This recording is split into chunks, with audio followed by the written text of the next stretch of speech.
I think this industry has had a reputation which from the outside may make it appear not the most dynamic or place to progress your career. I think that's changing. I think there's more work to be done. I think businesses like ours have done a good job at attracting people who, for whom construction may not have been their first or natural or obvious choice when they were setting up their career. And we have got some very good quality leaders. I think what we have to do is to tell people about the business challenge, the scale of the challenge, the exciting projects that we're working on, but also make those relevant to all forms of people, so you have a diverse workforce and that you're attracting the best talent from wherever they come from.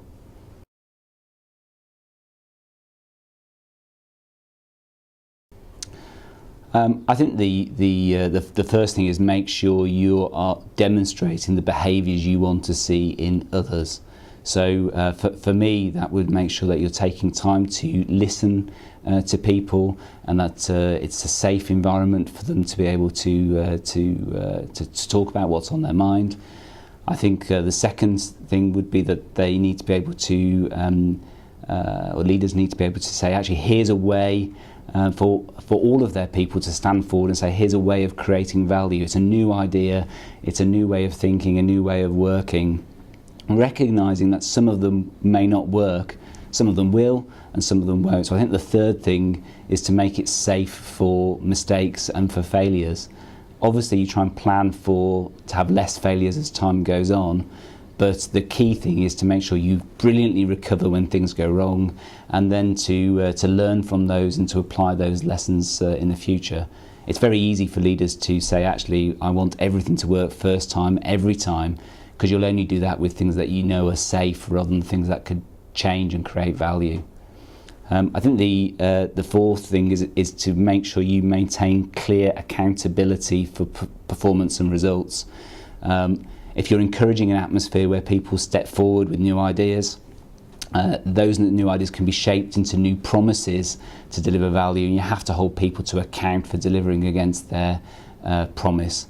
And I think the final thing is to make sure that leaders are open with people about what's on their minds and the issues that they're facing, but also about the things that they're trying to do to improve their own leadership, because typically it's the team that are around you that are going to help you become a more successful leader, and it's the quality of those people that will make you successful or not. If they're not going to tell you when you're not being a great leader, typically you won't be one in the future. I mean, it's no doubt these are challenging times, but typically the things that make people successful during good times are also the things that will make them successful during difficult times. So my advice for people would be to focus on the strengths that got you to become a leader in the first place, because typically those are going to be the behaviours and the competencies rather than technical skills. So by making those even greater strengths, you're more likely to be able to live through and make a success of a downturn.